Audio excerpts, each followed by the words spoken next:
English, motherfucker. Do you speak it? Ooh, that's a bingo.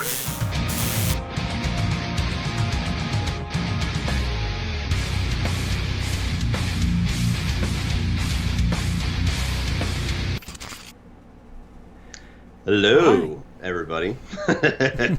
We are live. Welcome, everybody, to the Quentin Tarantino Compendium, Compendio Righty, whatever they asked you about that with the Chucky thing. But joining me is CP. You guys love him. Do they love me? I don't know. How's it going? I was waiting for your response. I was like, why don't you just let that one slide? What's going on, man? Little. Motherfucker, do you speak it? Wait, what's going on? Ooh, Oh, I that's a bingo. have you playing in the background. That's such an amateur move. I apologize to everybody listening. I should put the light on. Do I look dark or? No. Okay. No, you look okay. What was I saying? Okay. I'm a little sick, so that's the excuse. I'm highly medicated, and that's why you heard the English motherfucker. Do you speak it again? But Sounds good to be good. here. I'm excited to talk about Tarantino because we had a Tarantino movie. We did. We had a movie with this name on it. So yeah, guys. So if you're not in touch with Hollywood, no pun intended, there's a movie that came out this past weekend called Once Upon a Time in Hollywood, the ninth film directed by Quentin Tarantino, probably one of the biggest, most celebrated directors out there. I love large majority of his work. CP, I believe, loves a large majority of his work. We are planning on doing a ranking, both of us. Tomorrow is our goal. Obviously, life gets in the way sometimes, but hopefully tomorrow we'll both have that for you. But and was like, you know what? Let's do a little rundown. Let's talk about all of his movies before we do this ranking and just kind of celebrate his work and talk about something maybe not everybody will agree with. But yeah, first and foremost, too, got to thank CP because all of the production you're going to see tonight is his handiwork. I literally just showed up with my dick in my hand. So all the pictures, all the prettiness, all the structure going on in the stream is CP's handiwork. So if it fails, Which also it's his means, fault. yeah, exactly. So let's say hi to everybody over here in the chat. We got Soggy Meatball, hey, Bob Donor, Darth Jackson, Kel Kinzer, 706, Dale Strunk, Mikey Hartley, Devin Lott. Hello, everybody. So I'm gonna try my best to do this chronological, all the dates locked into my head, but we're going to be close. So we are going to be talking about the movies that he directed, obviously, but we're also going to be talking about the movies that he wrote that other people directed, because there's been quite a few prominent ones, actually. So we'll start right off with the one that started it all, Reservoir Dogs. CP, what's your experience with this, like when you first saw it, and your thoughts on Reservoir Dogs? 1993, I believe? Yeah. 92? Yeah, I didn't see it before Pulp Fiction. 92. So it's a movie that I had stumbled across, and at the time, if you never told me that it was Quentin Tarantino, I would have never put the two together because it is such a low budget, for a lack of a better term. There's, for the most part, it's one location. There's not much happening with the movie. It feels very, very hamstrung financially. I don't know. Perhaps even with the story, that there's not much going on, but they don't need it to. And it's still pretty intense. A whodunit of sorts. Why do you keep breaking? Am I breaking? You keep doing your thing. I don't know why you keep getting smaller and bigger and smaller and bigger. Oh, now you're bigger. Okay. Audio cutting out. Is it just me, guys, or is it CP? Your audio. Everything on my end is hooked up. Yeah, you're C, F, and P, and don't you forget it. I don't. Thanks. That doesn't really answer a question. Your audio is cutting out, Cody, so it must just be me. Okay. Okay. how is your internet? Are you dealing with a storm or something like that? And you did it No, again. everything's good. I've got all my Shit. I've got all my bars, if you will. So I mean, everything looks good on my end. Huh. Sorry, people. Pause for a moment while we figure this out. Don't want to continue on and have it And be. now you're huge. Uh, oh man. All right. All right. All right. So anyway, the thing that I liked about Reservoir Dogs, without knowing that it was Tarantino, was just how captivating the story was, because you didn't know who to trust. You knew somebody was a rat. You didn't know if the cop was involved somehow, but the lengths they went to with the cop, and just the brutality of or the juxtaposition, should I say, of this song that's being played while Michael Madsen's character just totally messes with the cop Tarantino, in a bunch of films in the 90s, kind of came forward and said, we're gonna do things a little different, and it's gonna be a little silly, a little fun, and a little fucking badass. And this was one of those moments, and I could not dig it more. And it's a pretty decent character drama too, because Harvey Keitel, you feel for him, because he genuinely believes, without getting into spoilers for a 30-year-old movie, but he goes to bat for somebody, and he's very emotional, and you believe him, you buy it. The dialogue's fresh. That's something that it had to be, because there's no locations, there's not much going on with this movie. Snappy dialogue.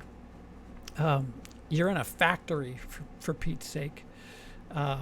Somebody has gone to say that there's extra work in the bathroom, that there's the color of the soap is coordinated to I forgot what it was, and I should have looked it up beforehand, but there's something about the way the soap is that lets you on to who the bad guy is. And I probably should have looked into that further, but a lot of fun theories about this movie.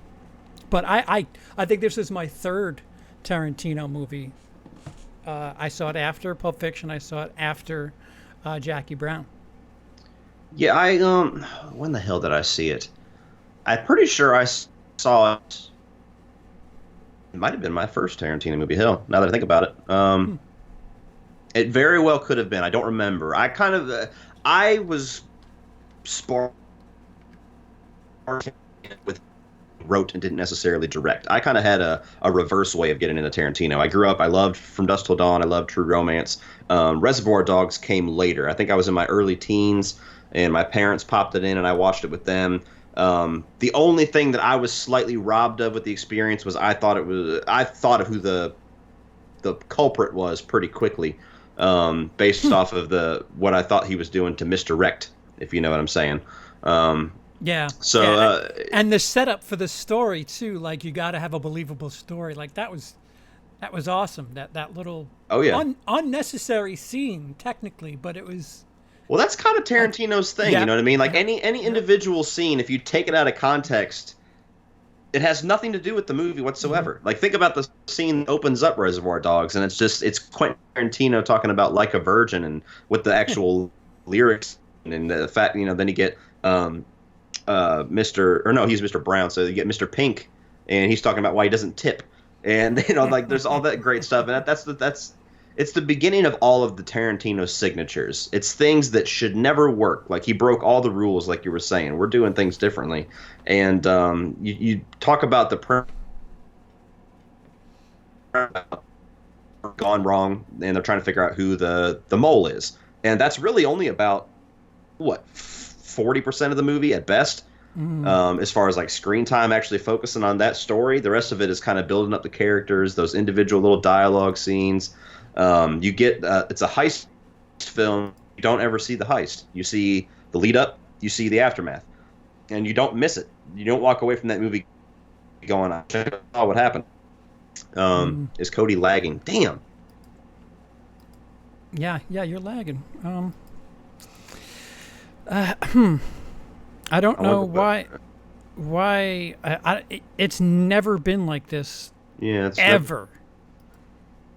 I don't know what on my end I can do. I don't necessarily want to click off my internet and click back on. I don't know if you want me to try that. Yeah, I've been noticing it. I was kind of hoping it was me, but they are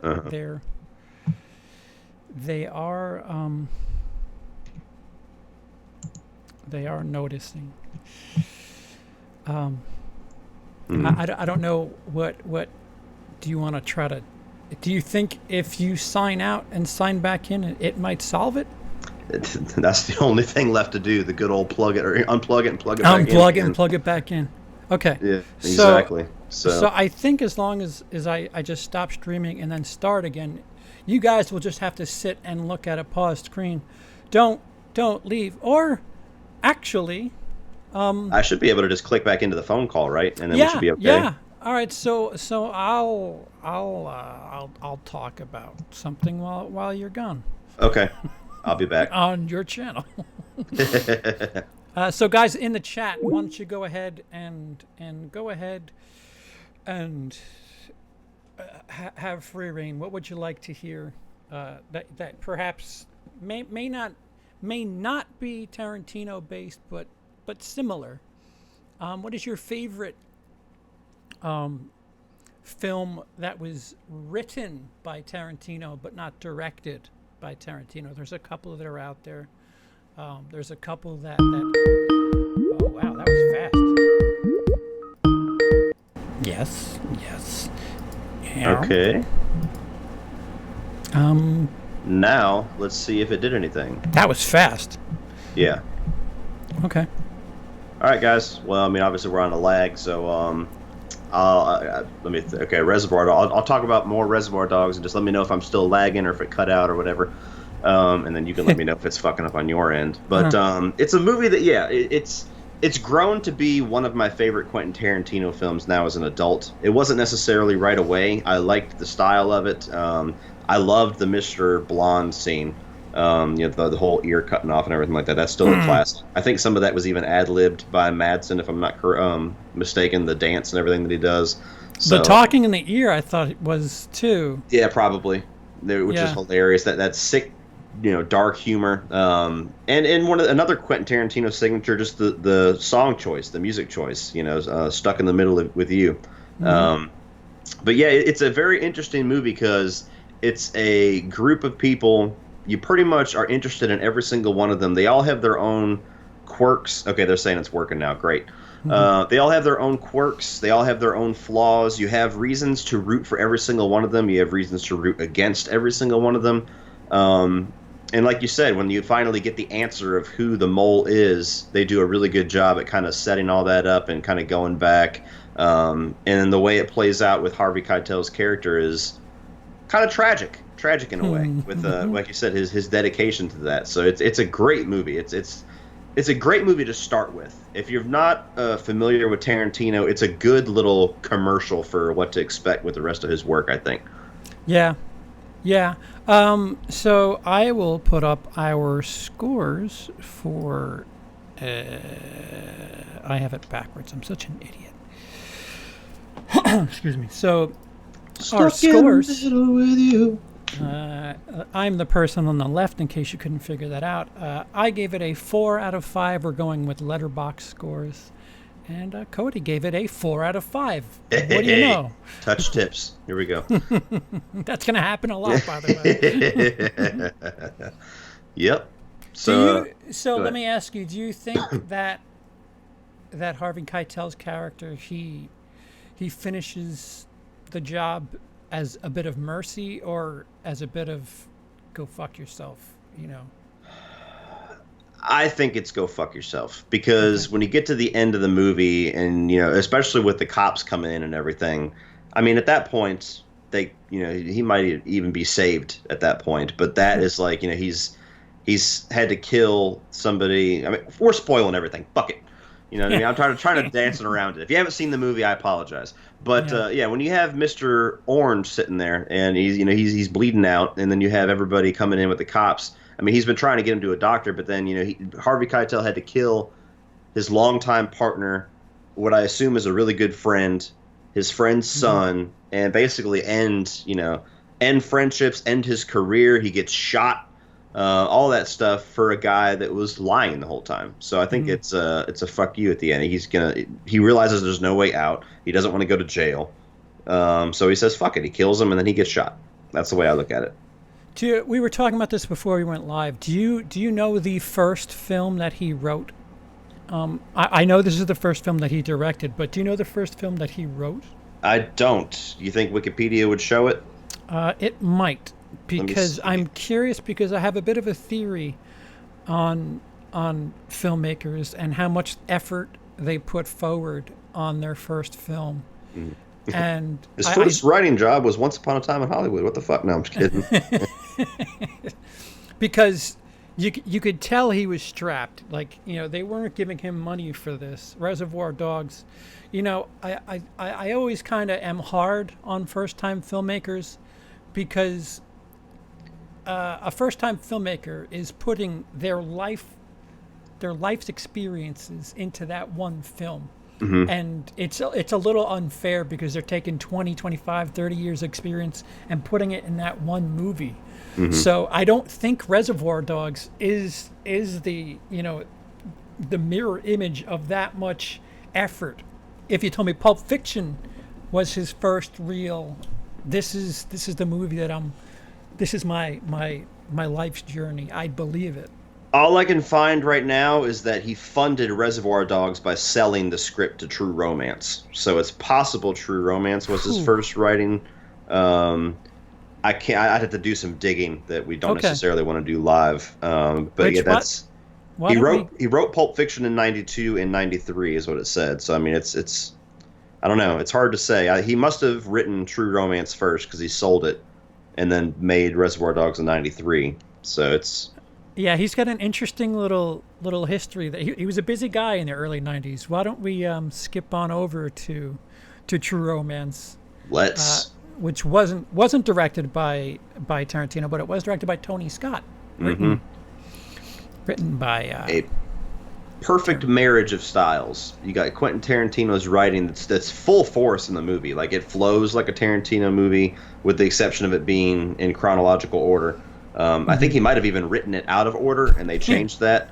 Tony Scott's like, fuck this, I'm not doing that. There's some fan edits out there, or it might have been something where I don't know if this is how it was written, but I have seen a cut of the movie where it starts at the scene where they go to visit Michael Rappaport. That's the beginning of the movie. And exactly, where he shows up, this is my wife or whatever, and then they open up the suitcase and show the cocaine, and he's like, where the fuck did you get this? And then it goes back and starts over from the beginning and goes all the way to the point where they kill Drexel and get the coke, and then you're back where you started. So it's that might have been the way he wrote it. Maybe somebody just took it and made it that way to make it more like Pulp Fiction. I don't know. I don't know if anybody in the chat knows, but I have seen a cut of the movie where it's cut that way. But yeah, True Romance. Tony Scott, the guy, he made a kind of a name for himself towards the end of his life with a lot of Denzel Washington collaborations. But he's probably most famous for Top Gun, I would say, unless I'm forgetting one. Yeah, didn't he do like Days of Thunder too? Like, he did a bunch of those like Jerry Bruckheimer type movies. Yeah. Yeah. Exactly. But this is not that. No, it's not at all. So it's the story of a kind of a Quentin Tarantino style character where he knows a lot about old classic kung fu movies and comic books and all this kind of stuff, who's kind of down on his luck, out of love, and he falls for a call girl, and then they get into some shit. And I'm not going to be including this in my ranking tomorrow. I'm going to have a little PSA about it before I start the video, but True Romance is my favorite Quentin Tarantino anything. It's in my top 10 favorite films of all time. It easily. I love True Romance to death. I love all the characters. All the snappy dialogue that we love Tarantino for is there. I mean, you got scenes that, it might rub a few people the wrong way nowadays, but like the scene with Dennis Hopper and Christopher Walken, one of the best scenes ever, despite the subject matter. Again, a new form of filmmaking, a new form of dialogue where somebody was being a bit of a badass, knowing, like, you knew Dennis Hopper knew he was going out, so he just said, you know what, fuck it, I'm gonna say the most despicable shit possible. I fucking love it. Yeah, he knows he's gonna die. He's like, all right, fuck you, I'm gonna win. Yeah. And I love the reaction of his henchman too, because he's like the one dude who only speaks Italian. He basically is like, "What the hell just happened?" And he's like, "He called the boss this, and they shot him." Oh fuck, okay. Like, but yeah, it's Clarence is just a great character. I mean, you know, Christian Slater that was when he was big. He's kind of making a little comeback now, but he was gone for a while there. But that's one of his best things. Patricia Arquette, gorgeous.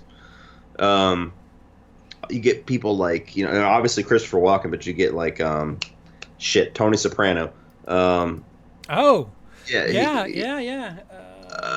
Damn it! It's on the tip of my tongue James too. Gandolfini. Yep, get Gandolfini in there. You know, Mike Rappaport, your best friend. What's his cock?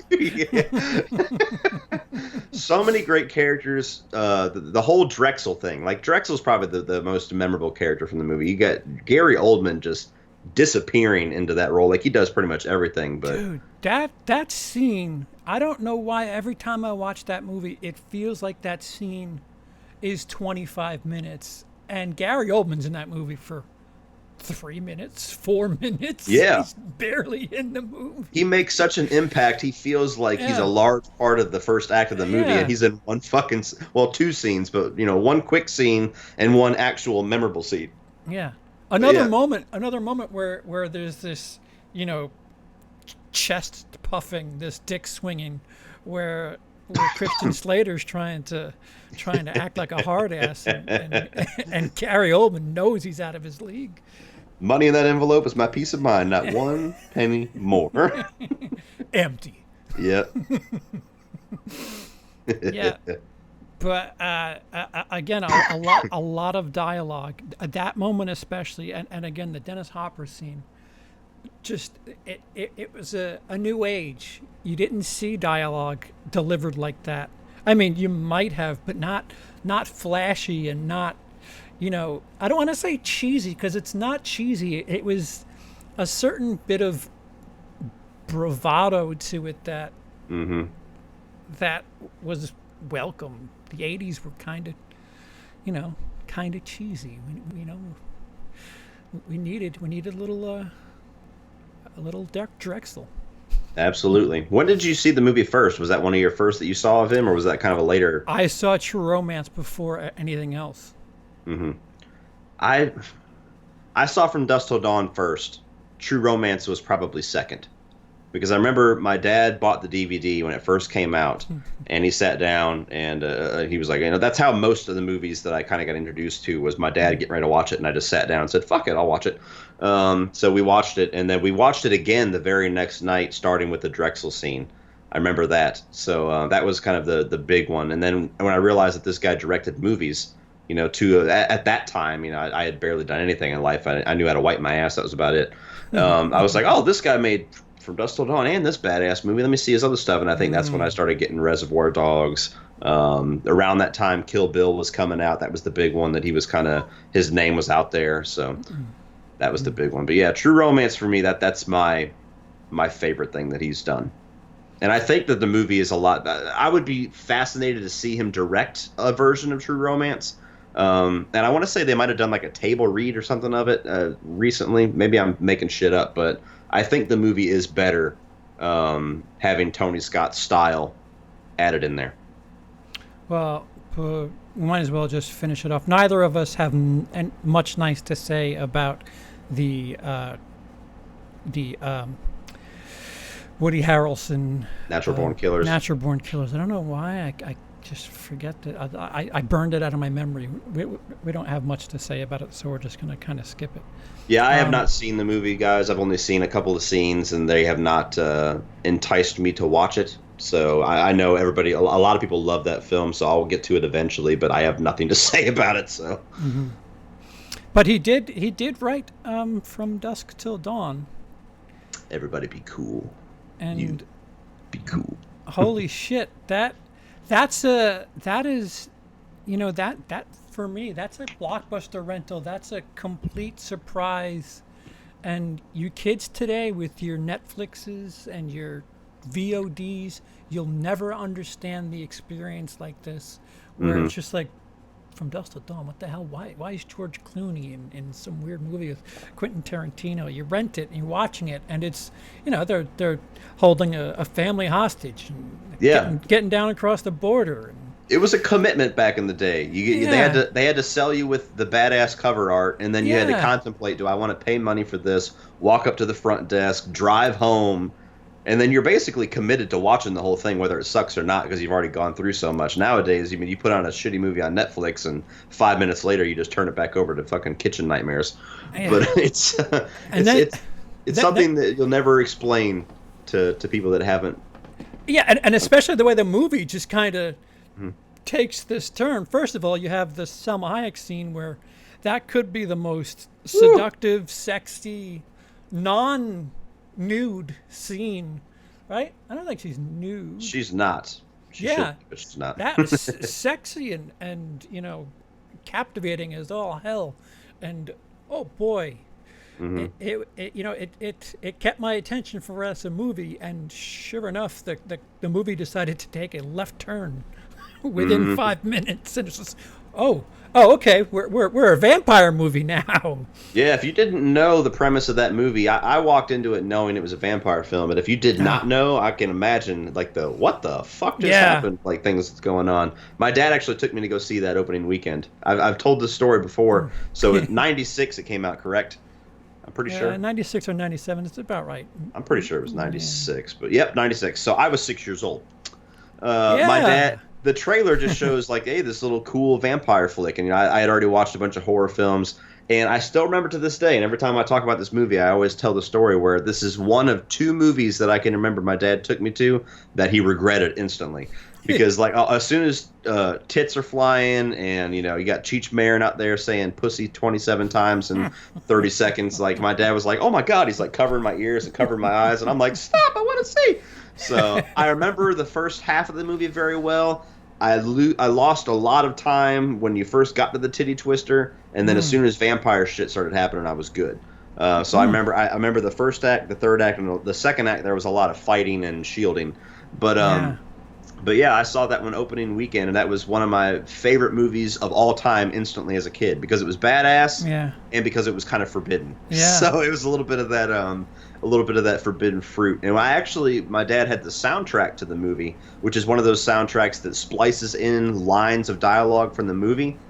And there's a couple cool ones, but there's a couple that are very rated R, like the whole when Quentin Tarantino looks at Juliette Lewis and imagines her asking him something.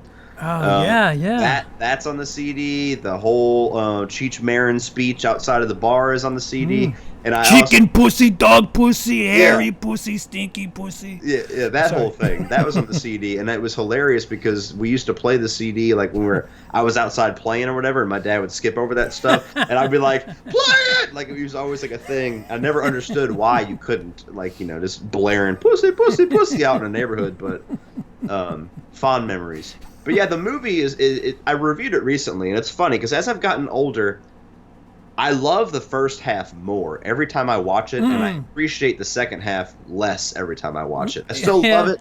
I still love the fact that movie exists because there's nothing else like it, and it wouldn't be as unique, obviously, if the movie just kind of stayed the course and was just a regular, you know, Tarantino kind of crime thriller. But that first half is so damn good.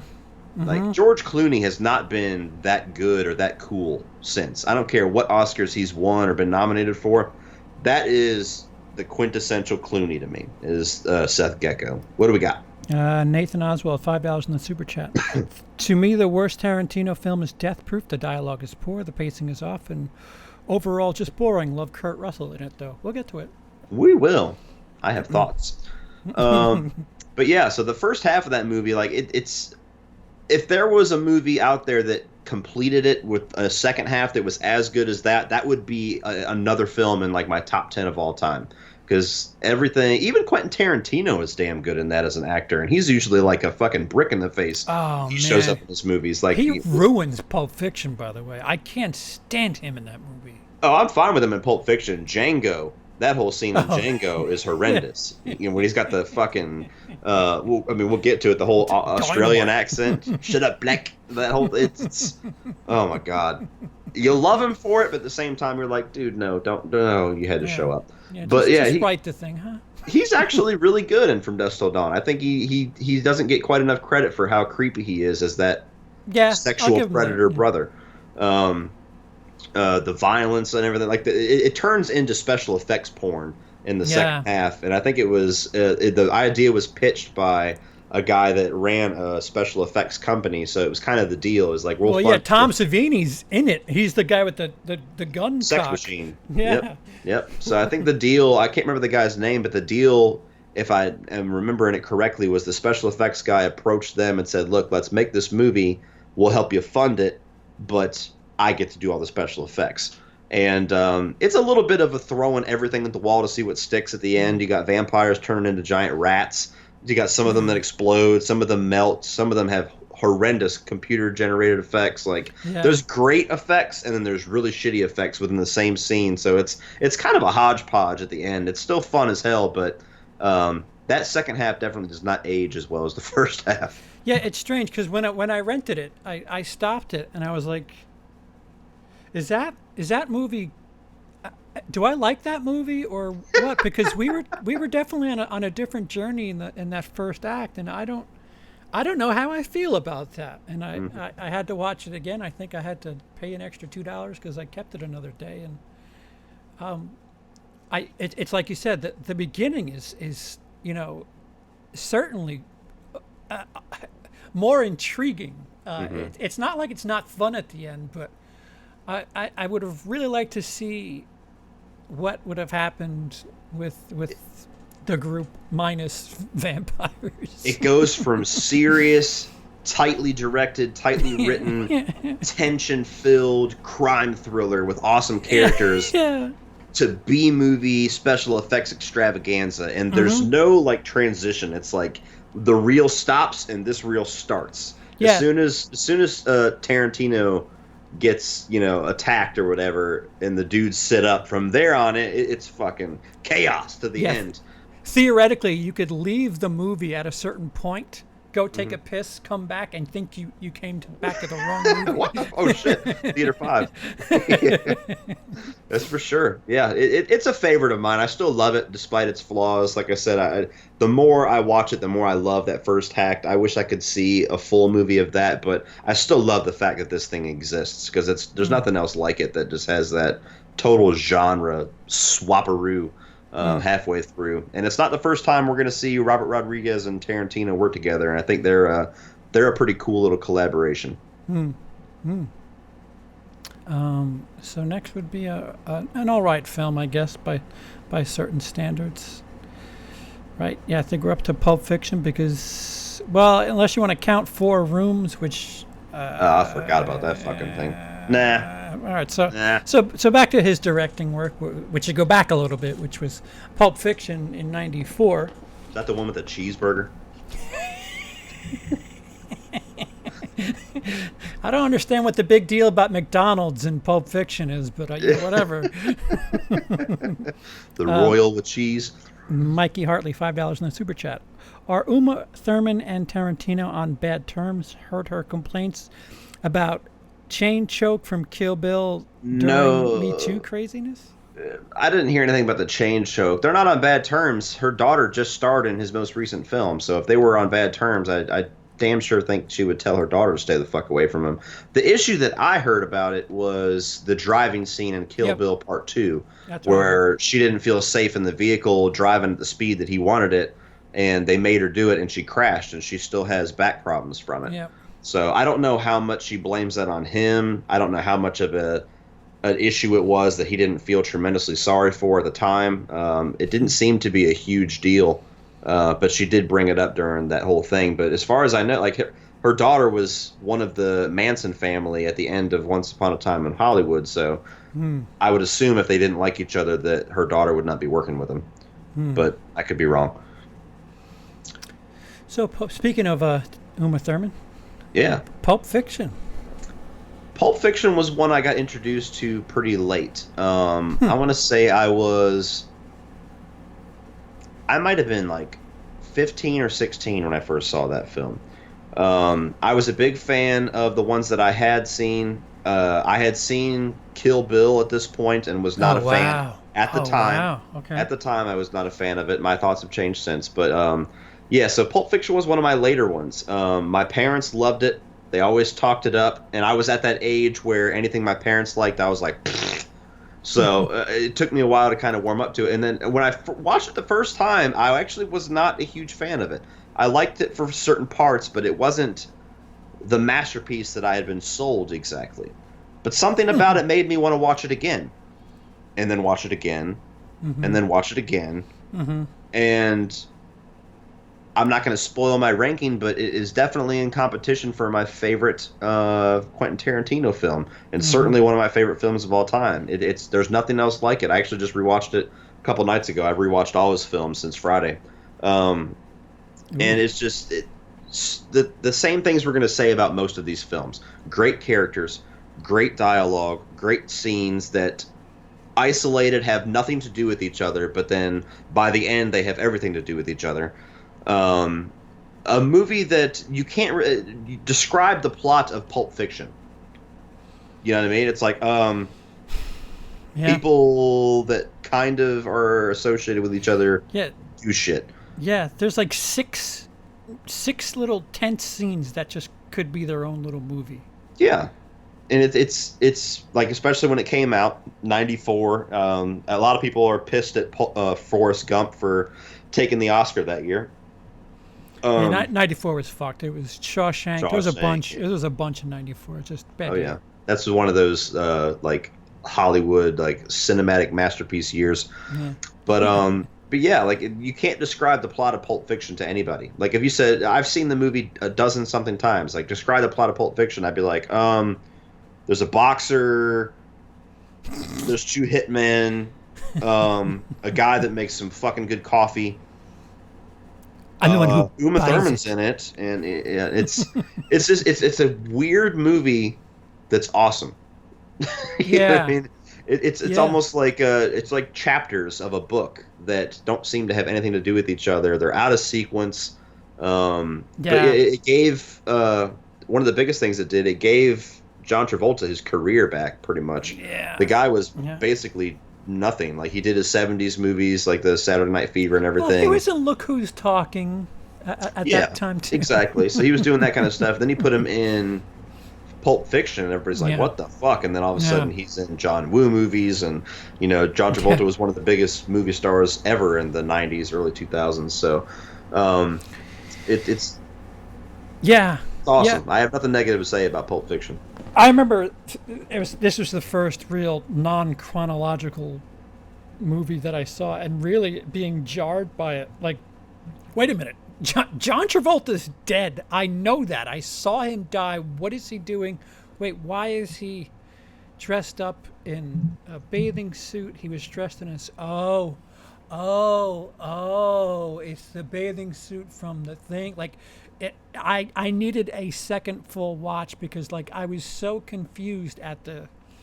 I mean, this is me watching it when it came out. We had my uncle had access to all the new movies on cable as it came out in '94. So it was available on cable in '94. My special uncle had a very special setup, so I was able to watch it quite a bit. And I remember the thing about cable back then with the pay-per-views and stuff. It was like a movie theater.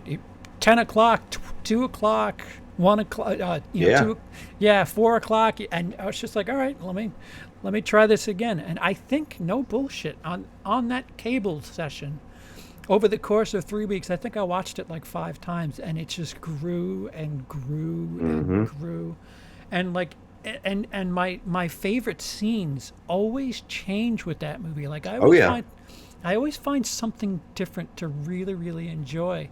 The drug scene where he's got to stab her Stab her heart 3 times? Yeah, no, you don't have to stab her 3 times. and the look on everybody else's faces. What's funny is you watch that and you start looking for things, and there's the woman who's just lounging on the couch, and slowly but surely, like her attention's starting to be like, wait, what the fuck's going on over there? and then everybody's just huddled around, and it's just so awesome. The detail in that movie is incredible.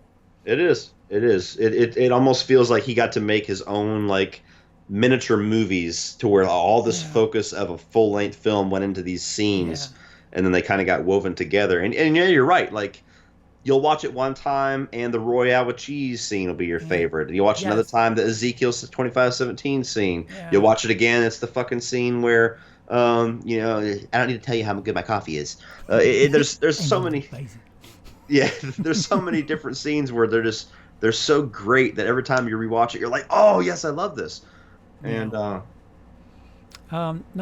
that it, in case I haven't figured it out, but our scores are fives flat, perfect score on the Pulp Fiction. Absolutely, one of my favorites. That is a movie that I feel like deserves a, like a 5-disc. Like, you want to go to film school, they should make like a 5-disc. Here's Pulp Fiction. Here's a bunch of things about how it was made. So what I was talking about earlier about first film, I wouldn't be surprised if a lot of what Tarantino wanted to do over the course of his life was put into this movie, because it feels like there's so much more into this movie than Reservoir Dogs. And again, money changes a lot, but if he had ideas like this, and he this is 6 months of ideas that he did Pulp Fiction with, then fuck, just give him a lifetime Oscar, because it's just a really good, really, really good movie. Oh yeah. I don't know what else to say about it. No, without anything negative to say about it, it's like, all right, nothing else to say. Yeah. Nothing to change, nothing to tweak. Leave it exactly how it is. The one thing that if I must get rid of something, it's the Christopher Walken story about the watch. That's the only thing I feel like I love that scene. See, yeah, but it's necessary, because you understand how important that watch is to Bruce Willis's character. But if I had to pick something where I was just like, we could do without that, that would possibly be it. But like, that's a mini nitpick, if that. Yeah, I love that scene. That whole scene is in Christopher Walken's delivery. It's him Christopher Walkening, the dialogue with just the way that he says certain things. Like, he hit it in the one place that he knew he could hide it, his ass. And it just, that's a great scene for me. If somebody had a gun to my head and said cut one scene, I would be hard pressed to figure out which one I wanted to cut. It's even, you think of the smallest, most insignificant scenes, and then you think about there's another part of the movie where that scene is very important. Yeah. It's, you could think about the scene where Alexis Arquette jumps out and shoots bullets at Jules and Vincent and doesn't hit them, and you're like, it's just this isolated scene, but then it totally plays into those two characters and where they go for the rest of the movie. So it's just man, I can't think of anything to delete out of that one. Yeah, it's pretty perfect. I mean, maybe top 5 ever. Nathan Oswald, I love all of Pulp Fiction except for the Bruce Willis storyline. How could you not like the Bruce Willis part?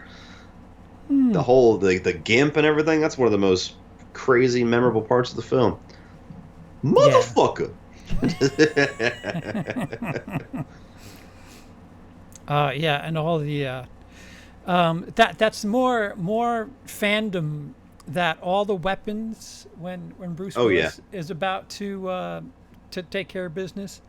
Apparently, Quentin Tarantino has used all of those weapons over the course of his films since. So, I'm sure.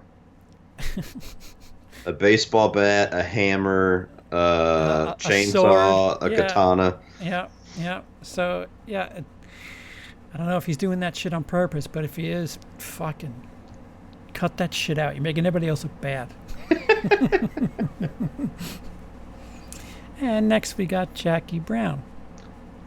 Yeah. This is my least favorite. A lot of people love this film. I saw it for the first time when I was 20.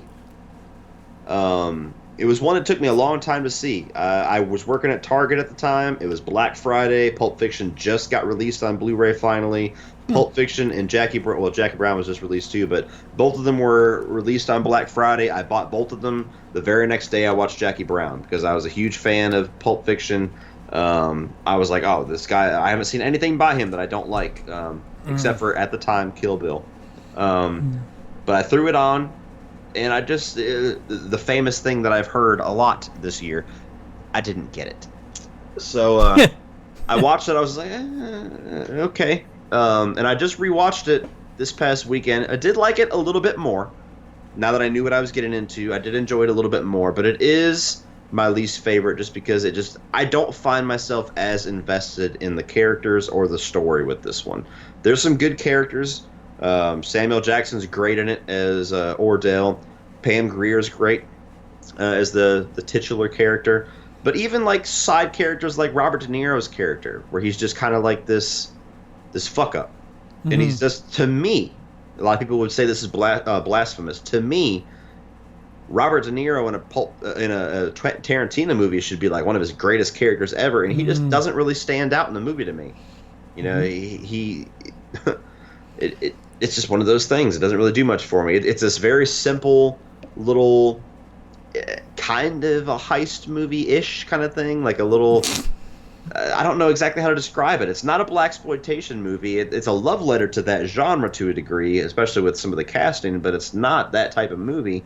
It's not really a heist movie, but it kind of is. It's kind of a noirish, but it's not. It's its own thing. It's an Elmore Leonard story that Quentin Tarantino put his spin on. There's great scenes here and there in it, but it just...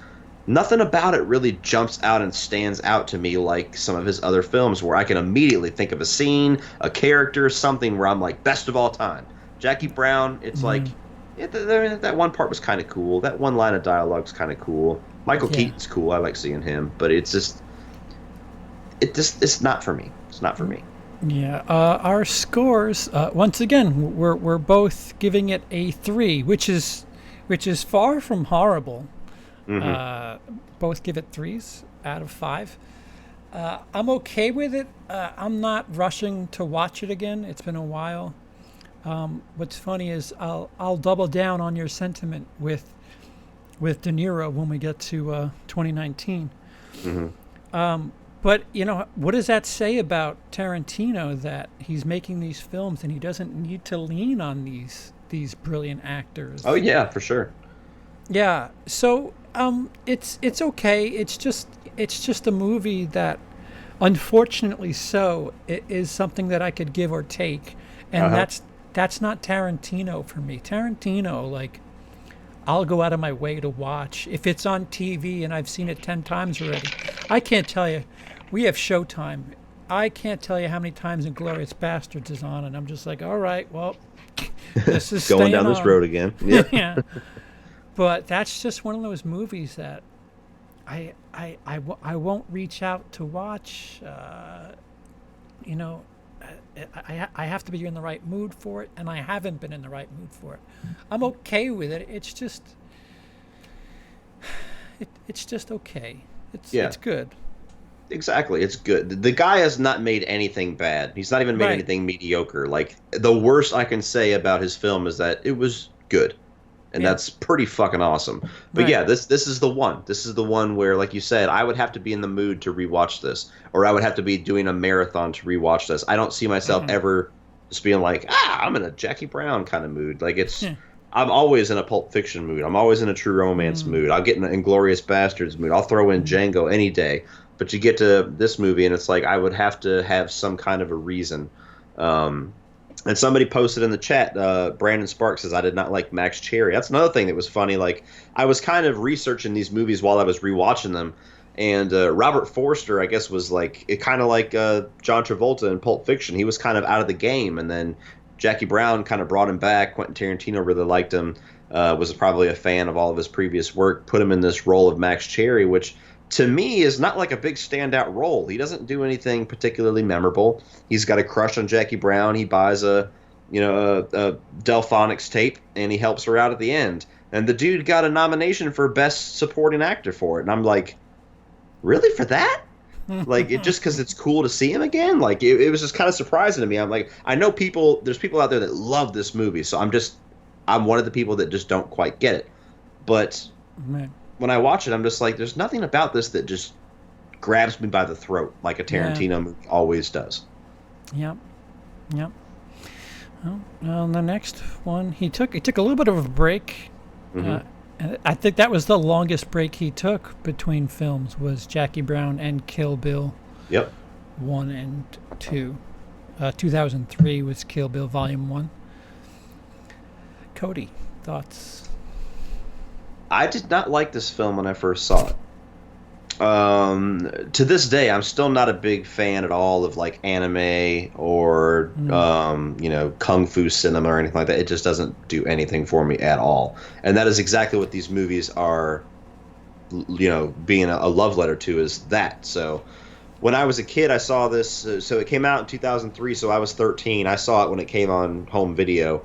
I liked all the fight scenes. I liked certain things about it. All of the anime sections, like when they're going into the backstory of Lucy Liu, and some of the real like Hong Kong cinema styled scenes where she's training and stuff like that. It did nothing for me at the time. So Kill Bill was one of those things where I was like, I like some things about it. It's just not a movie that's made for me. I'm not the audience for this. I never saw Kill Bill 2 until years later, because I assumed it was the same thing. I didn't realize that in the second one he was going for more Western. So I never watched 2 until probably I watched most of it probably like around 2013, something like that. Wow, okay. Yeah, it was a while. 2013, something like that. I watched most of it, and I was like, that was actually pretty decent. I might watch that again. I didn't see the full thing like start to finish until about 7 and 8 months ago when I finally rewatched Kill Bill 1 and 2. Upon rewatch, I like the movies a lot. I like them quite a bit. I still don't get some of the things. Like, there's a lot of people who are casted in it that are like really big names from that type of cinema that I just don't quite get the appeal for. It doesn't hit me like it would somebody who's a gaga over that whole genre. But I enjoyed the film a lot more now, that being kind of a little bit more open, being able to see the movie for what it was. I loved it. So yeah, it's still not my favorite necessarily, because it's just not. It doesn't hit me in all the feels like it would somebody that loves that genre. Yeah. But I enjoyed the hell out of it. I enjoyed 2 a lot more than most people. A lot of people put that quite a bit farther down than Kill Bill 1. I think they're pretty close. I give the edge to the first one though, just because of all the fight scene at the end and everything like that. There's a lot more action in 1. 2 is a lot more of a talky movie. Yeah. But as a whole thing, which Quentin Tarantino does consider it one film, it's pretty damn good. They got a lot of things going on. We do have it split up. Cody gave it a 4.25 out of 5. I gave it a 4.5 out of 5. That is Kill Bill Volume 1. I enjoyed it because I'm not that big a fan of those types of films, and it felt like it was just a little a Whitman sampler of sorts. Just here, have a little bit of this, and there's still Tarantino, like the scene that they had to make black and white because blood, like that was awesome. A little over the top, silly. It was. There's so much to that movie. It's another movie that there's so many different things happening that. It's a revenge movie where this woman is seeking revenge. She's got a list and she's gonna go cross off all the names on the list, and then you get a little bit of a spoiler at the end,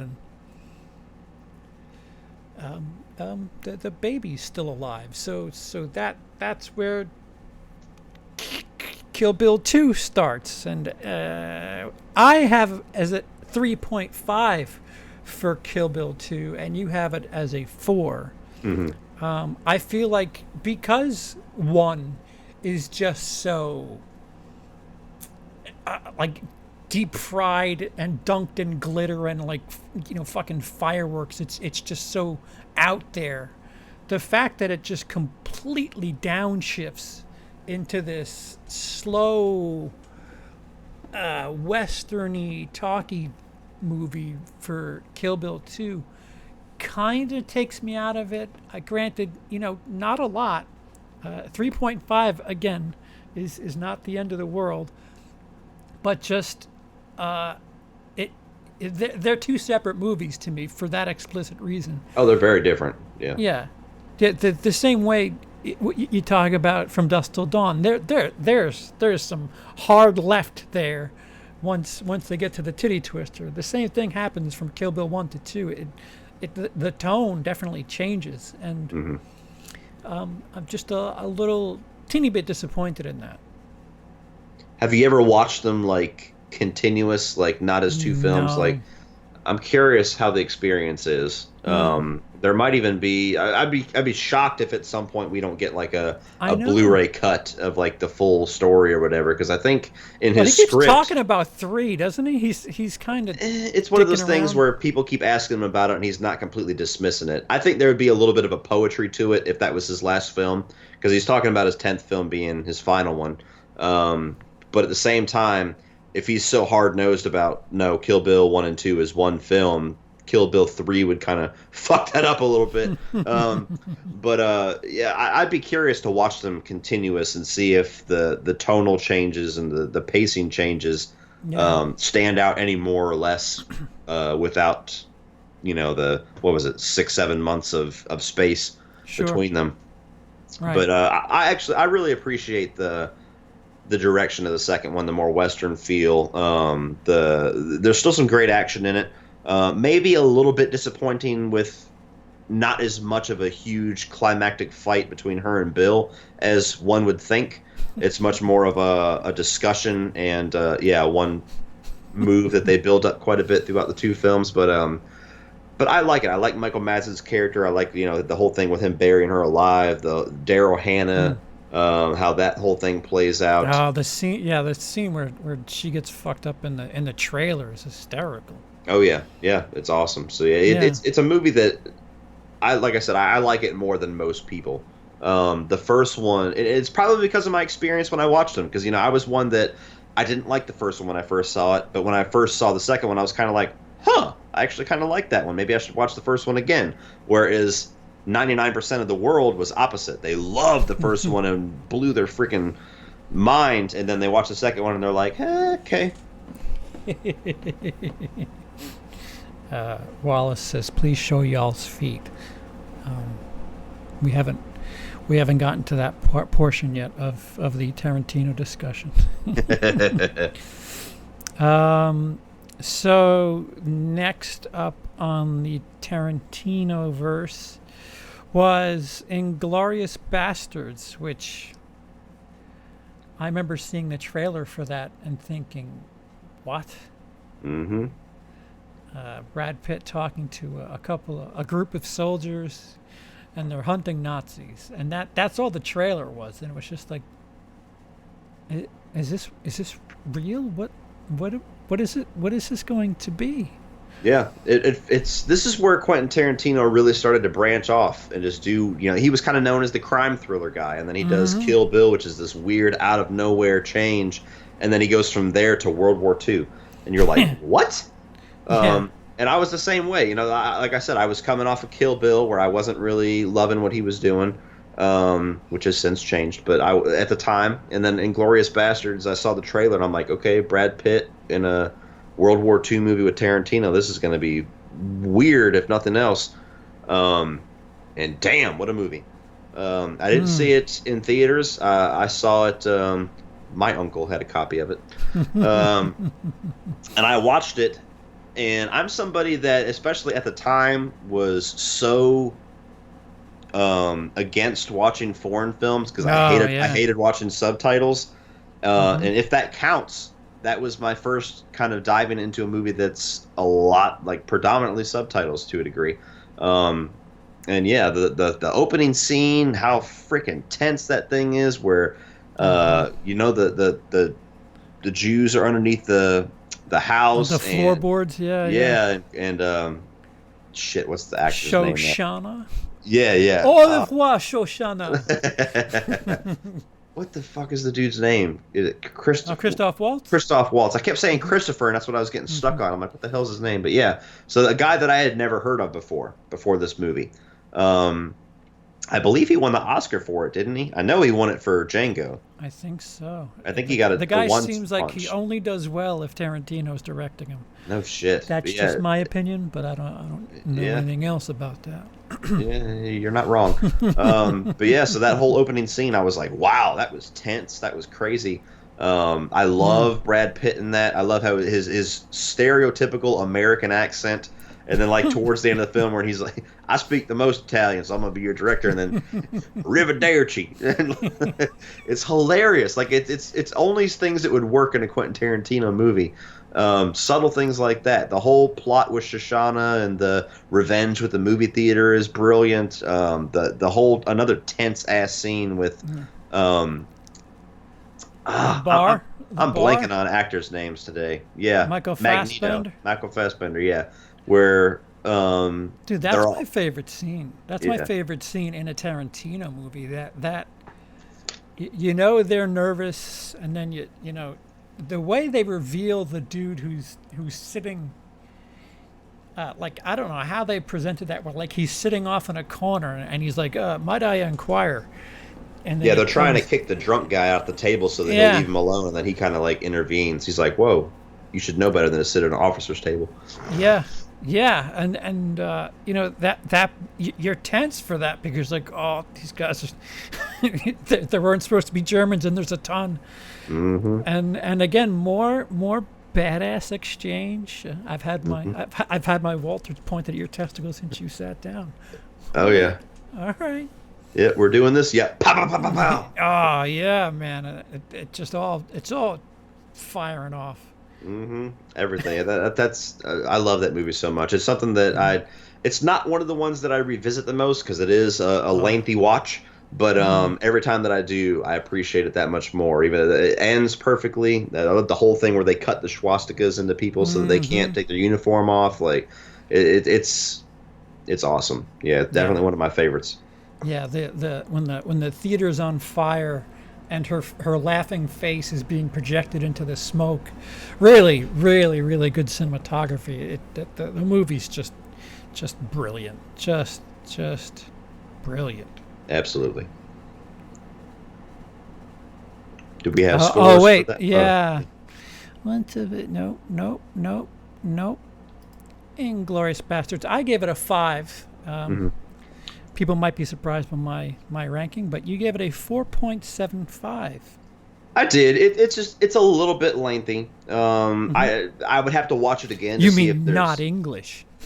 Yeah, exactly. So there is some scenes that feel like they go on a little bit too long. Quentin Tarantino, from Inglourious Basterds onward, kind of has this problem a little bit where he doesn't really, I don't know if he just doesn't have an editor or doesn't listen to his editor, or it's a little bit of indulgence, but yeah, he's starting to suck himself off a little bit. A little bit, yeah. So I mean, Glorious Bastards is probably the most minute example of that. It's kind of gets a little bit more intense as we go along, but yeah, it's a little bit lengthy. I think there's probably I would have to watch it again. You could probably cut 10 or 15 minutes off of the movie, but aside from that, I mean, 4.75 for me is pretty Sure. fucking incredible. So Sure. And next is Django. So he takes Django. World War II and then goes even further back to slavery in America. That should be an easy topic for Tarantino to cover, huh? Oh my God. Manhammer, no, we did not discuss Four Rooms. We didn't really have anything to say about it. Yeah, Django. So this is when, after Inglourious Basterds, this is when I was back on a Tarantino high. Django, the advertisements looked great. I was excited as hell to see Leo DiCaprio in a Tarantino movie. I went and saw this opening weekend, which I believe is like Christmas weekend or something like that when it came out. Yep. And my God, what a theater experience. It was an empty theater with me and my little brother. We walked in, and this is going to sound really bad, but it's pretty fucking hilarious. The movie theater was already kind of dark, and we walked in, and I looked up. I said, we're the only ones here. And there was two black guys in the theater that I couldn't see, that all I saw was their eyes turn and look at me whenever I said that. I was like, oh, shit. So I said that, and it was fun, but then nobody else came in the theater. So it was me and my brother and these two guys that are towards the front. And within about 8 minutes of this movie, I thought we were going to get our ass kicked because I had heard the N-word like 75 times in the first 8 minutes. Sinking in your seat like, dude, please stop.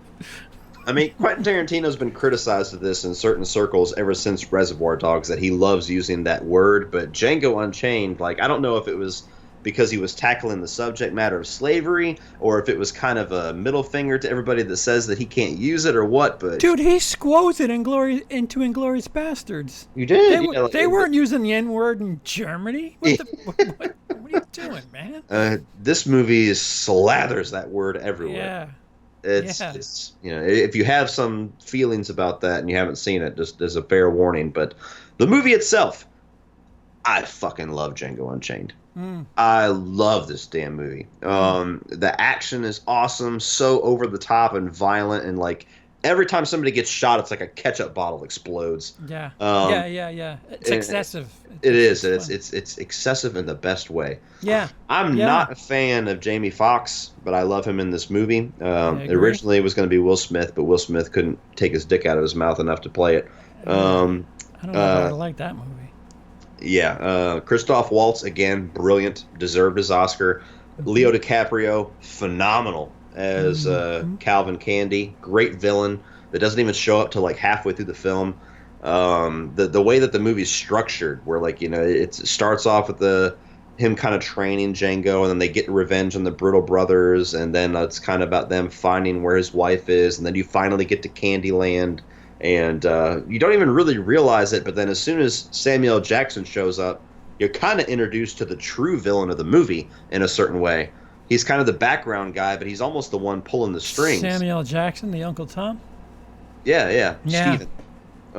So there's so many great characters. When you talk about like standout Tarantino scenes, that scene where Leo DiCaprio finds out that they're screwing him over and he walks back into the dining room with the skull, from then all the way up to the point where Christoph Waltz gets shot is like, I don't even take a breath for that entire sequence. Like, Leo DiCaprio is so damn good delivering the speech about the dimples in the skull and them being submissive, and then smashes his hand, which was accidental, but they ran with it. And you can watch the scene, and he goes through this whole 10, 15-minute scene with his hand bleeding. And unless they cut it because of sanitary reasons, he rubs his blood all over Django's wife too, so he was that much into it. I'd love to know if that was actually his blood or not. That's a good point, because it didn't seem like there were very, very many cuts, because I remember I saw it recently, maybe within the last year or so, and he looks down at his hand like, you know, he's so into it, and he's like, oh, let me make sure I'm not dying here. But he stays in character, and I'm curious to know if, you know, that's not exactly kosher. If that was just him deciding to do that, that's. Yeah, I mean it's a scene you cannot take your eyes off of, and then all the way to the point of making them pay the $12,000 that they were trying to pay for the Mandingo that they never were actually going to buy, and the whole thing where they finally, everything's good, and they think they're going to walk away. And one more moment, Doctor. The deals in the South aren't done until we shake hands. That whole thing. Yeah. You really want me to shake your hand? That movie is so damn good, and even the where it feels like it's complete at that point, but even the way that it goes and kind of like the epilogue where he goes back 20 minutes after that, like, wait, what? Yeah, like it's such a damn good movie. It's one of my favorites by far. Like, I feel like I keep saying that, but Django is one of those movies that I love every time I watch it too. I loved it when I first saw it in theaters. I was excited as hell to show my parents and anybody else that wanted to go see it. It's long, but you don't feel the runtime in that movie like you do some of his films. Like, it's really, really long for a Western, but everything that he does in it is captivating. Yeah. So the scores, I have it as a 4.5, and you have it as a 4.75. And I'm really curious because I think I might need to rewatch it again because by my math, it might be lower than the next one, but I don't think that's accurate. Because I'm not much of a Western fan, and I love Django Unchained. If Westerns were all like that shit, I'd be the biggest Western fan there is. But something tells me DiCaprio isn't in all the Westerns. Spoiler alert: he's not in the Outlaw Josie Wells. So in 2015, this I'm going to preface what I'm about to say about the movie, the final movie in this discussion. When it came out in 2015, I saw it and really felt a little mixed, which the review is still on my channel for Hateful Eight, and I was kind of meh about it. And my mind has certainly changed since seeing it. I felt it was a little long. I felt he certainly was sucking himself off a bit with some of the dialogue, some of the monologue, like the voiceovers and narration. When Samuel L. Jackson is getting to the point about we know what you're about to tell him. Just get there already. It felt a little indulgent, just a teeny bit. But knowing that and having watched it 2 or 3 times since, I appreciate it a bit more.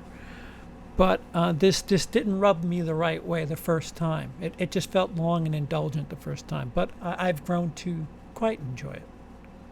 I agree wholeheartedly. When I first saw it, I didn't go to the theaters to see it. I don't exactly know why, because I love Django. I was on a Tarantino high. I don't know if I just didn't have the opportunity, or if it just didn't quite pull me in. Something about it. Actually, you know what? I think I know what it was. It came out right around Oscar season, and Oscar season, our uncles are very in business. So I think that's why I didn't go to the theaters to see it. So I watched it, and I felt the same way. I was like, Jesus Christ, this one is long. And it's not longer than a couple of his movies. Like the ones that we just got done talking about are probably about the same length. But like I said on Twitter the other day, length is not a problem, but feeling the length is the problem. Yeah. And you feel the length with the Hateful Eight. Yeah, that opening shot of like the cross or whatever, like that shot is like minutes. Yes. It's just like, come on, let's go. I get it. Yeah, and that's kind of the vibe for most of the movie, and I felt that way strongly when I first watched it. I was like, look, like I was watching it, and by the end of it, I'm like, this is good. It's just why? And it's so long, and like you said, self-indulgent. This was the movie where I went, okay, now he thinks he's the shit, and he's slathering Tarantino-isms all over everything just because he can. The narration, drawing things out, like you said, like you can get from A to Z very quickly, but he's going to go through B, C, D, E, F, G to get there. Yeah. The basic plot of it, of who's working with Domague, I believe was her name, Daisy, didn't really have didn't have as much captivating story to it as some of his past films. It's a very simple setup. It's a bottle movie. There's even some borrowed scores from The Thing kind of playing into that. Great actors, really cool characters, but it's kind of going back to that Reservoir Dogs approach of let's just get cool characters in a room and play this out. It almost plays out like a play, much like Reservoir Dogs did. And so yeah, like it. I liked it. It didn't do a lot for me. I wasn't surprised that it didn't blow everybody's socks off. It didn't make a ton of money. It wasn't a critic darling that year. It didn't win Oscars, I don't believe, except for maybe score or something like that. Yeah, he got snooty about it too. He wanted to release it in 70 millimeter, and it was competing against Star Wars. So like he was a little full of himself. And I remember he was bitching too because Star Wars Disney like was requiring a certain amount of theater screens for it, and he was like, "Oh fuck, I'll never work with Disney again. I made them so much money with Pulp Fiction." It's like, dude, they do this with every movie. Like, you're not special. And it's Star Wars. Yeah, exactly. It was the highest grossing film in America. I think that's the highest grossing American film, Force Awakens. Yeah, exactly. Sit down. Let it go, buddy. Let it go. Exactly. So yeah, it's a movie that, same thing. When I first watched it, I was like, okay, I could take or leave this one. Rewatched it this past Sunday. Liked it a little bit more. It's about the same as Jackie Brown, where I liked it a little bit more. I appreciated it a little bit more. I knew what I was getting myself into. I kind of I dug what he was doing a little bit more. It's still pretty solid as far as my ranking goes as Jackie Brown was.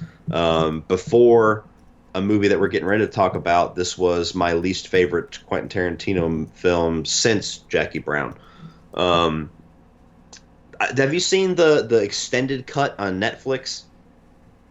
There's it's like 4 episodes or some shit, right? It's like 4 hours long, and they split it into like hour episodes. Supposedly, people are saying, I guess it's the Zack Snyder Ultimate Cut thing, where adding stuff back into it kind of makes it flow better, people are saying. I'm curious to check it out. If I didn't just rewatch it before I found out about it, I would have watched it on Netflix, but I'm curious about that. But yeah, it's still it's a good Western little whodunit mystery kind of thing with some cool characters. I love seeing Walton Goggins in there. And some of his returning cast like Tim Roth, Michael Madsen, but it's still a movie where I would really have to be in the mood to rewatch it. Oh, Will Smith, thank you. Oh shit, yeah. And I did not make a thing for it. All right, so real quick, Hateful Eight. Cody gave it a 3.5. I've come around and given it a 4.5. Oh wow. Yeah, I've come around quite a bit. Oh shit, you came around and kept fucking going. I gave it the good old Lee second Best ever. So I didn't make a graphic accompaniment for Death Proof, and I don't know what I was. There's no excuses. I'm going to blame it on the drugs, heavily medicated. But in the mid 2000s, before Inglourious Basterds, he did a double feature with Robert Rodriguez, which was called Grindhouse, where they released both films back to back, and it was Death Proof and Planet Terror. Planet Terror. Thoughts? I love Death Proof. I have the unpopular opinion of thinking that that's a damn good movie by him. It is a little long. Again, this is the era of self-indulgent Tarantino. You're making a grindhouse film that it watches like a 3-hour epic that you're used to making. I love the story of it. Kurt Russell's awesome. I love how he's like this scary, sinister, charming kind of, alluring guy, and then turns out to be a complete pussy by the end of it. That's hilarious. Yes. The driving scenes and the stunts and the crashes are fucking incredible in it. Like kind of a throwback to like the Vanishing Point days. I actually really like the characters. The movie takes its time introducing the victims. It takes like a good half hour of introducing you to these 3-4 girls before Kurt Russell even shows up. You know everything about them without knowing a whole lot aside from just the chatting that they're having about, the radio station the one girl works at, and they kind of inadvertently signed up one of them to give lap dances to whoever comes at them with a certain phrase, which is a great scene, which was actually cut out in the theatrical cut as like a missing reel gag. And then, you know, you have the big kill scene of the movie, and then the movie is almost like two parts. The first half is that, and then you get to the second half, and it's a whole different group of girls, and you have to go through the whole thing again. You have this whole kind of pop culture laden dialogue scenes with these 3-4 girls where you kind of get to know each of them, where they are. One girl knows a lot about the old school, you know, muscle car movies. The other one knows about John Hughes films, and then you bring Kurt Russell back into the mix doing his thing, and I love how they kind of spin it on him. You got Zoe Bell, who's a very well known New Zealand, I believe, stunt actress. Perhaps the best car stunt for an extended period, like ever. Yeah. That hood scene, that hood gimmick is awesome. Mm-hmm. It is what it is. It's not supposed to be Hateful Eight. It's not supposed to be Manhattan. It's not supposed to be Saving Private Ryan. It knows what it wants to be. It's doing that, and even still, I think it does quite well on top of that. Mm-hmm. I think I would give it a 3.5, maybe a 4 out of 5. Yeah, all things considered. I'm pretty sure I gave it a 4. It might have been a little bit higher. Let me double check. I sent you this, like, the scores, just so I don't misquote myself. But it's a movie that's going for those 2 out of 5 movies. And even Quentin Tarantino trying to make a 2 out of 5 movie makes a fucking 4 out of 5 movie. So it's one of those things where, like you said, it knows exactly what it wants to be, but it still kind of transcends that into something awesome. I gave it a 4. So yeah, it's a little long. It's definitely indulgent with the amount of dialogue that we have, which certainly is it's not really a grindhouse movie as much as they want to say it is. But I love it to death. I think it's actually pretty damn underrated. It's the bottom of most people's rankings that I've seen is Death Proof, which is kind of an easy shot to take at it. Even Quentin Tarantino considers it his worst film, but he acknowledges that it's, like you said, it's not him trying to go for the best day of The Office. It's him kind of fucking around. And him fucking around still makes a damn good movie. Yeah, that was the height of him really fucking around with Eli Roth. And Yeah. Him and Eli Roth are messing around together. Whew. Yep. They've touched tips. Yeah, definitely. Yeah, once or thrice. Again, if that's his worst, then I'd be pretty damn proud, because some people have missed. Some rather strong people have missed way harder. Oh, yeah. Speaking of. What do we wait, I don't think I understand. We're on Once Upon a Time in Hollywood now. Oh yeah, okay. All right, so we're all caught up. 2019, Once Upon a Time in Hollywood, starring DiCaprio, Brad Pitt, and Margot Robbie. Ish. Sort of a pseudo true story. Also, Al Pacino is there for a minute. And again, a testament to Tarantino. Makes films that the films do the work, and it's not about the actors. Mm-hmm. Christoph Waltz. Who the fuck was Christoph Waltz before Tarantino? Yeah. And whenever we see him in a Tarantino movie, he's brilliant. We don't need Al Pacino or anybody for that matter. His movies do well enough on their own, but Once Upon a Time in Hollywood is an interesting movie. It's comedy, dramedy-ish, with some Tarantino shit thrown in the last 20 minutes. Yeah. I'm not the biggest fan of this movie, so I'll say that out loud. I think we're going to be pretty in line with this, so we can kind of just bounce back and forth with our thoughts. We'll probably spend the most time talking about this one, but again, I would still say it's good. It's it's a very well-made movie. It's shot awesome. The production value with them recreating 69 Hollywood is great. DiCaprio is brilliant as always. Brad Pitt is the shit. He's my favorite part of the movie. Even Margot Robbie, for what they use her for, is really good for what they give her. It's just not very much. Quentin Tarantino definitely wants you to know that he knows shit about the 60s. He recreates commercials. He recreates TV shows. He splices in actors into old movies. He recreates 69 Taco Bell. Like it's him saying, I love the 60s and you will love it too, goddammit. That's what basically the movie is. Yeah. My problem with this is it is Quentin Tarantino being so self-indulgent. There might be a fifth of this movie that is just actors driving around showing 69 Hollywood. And it's like, dude, we get it. We know you love the 60s. The 60s are cool. I don't necessarily have like a deep-seated love or appreciation for that era just because I wasn't there. And I don't really have a whole lot of, movies, TV shows from that era that I've seen or love, but I can appreciate the time capsule aspect of it. But I don't know if you've seen Taxi Driver, but it had a very similar Taxi Driver. There's a lot of shots of New York City, but that was in the 70s, so yeah, it felt like that at times. Yeah, this movie has no story, no plot. It's literally about it's about Leonardo DiCaprio being a falling actor. Washed up fallen actor. Brad Pitt is his career-long stuntman and his best friend. And personal it's just employee. Exactly. It's them kind of just living a couple of days in the life. I mean, there's a time jump, but it's basically a day in the life of these two guys. And then Sharon Tate's going to the movies in the middle of all of it. And it's just the movie exists to show Tarantino's love for the 60s.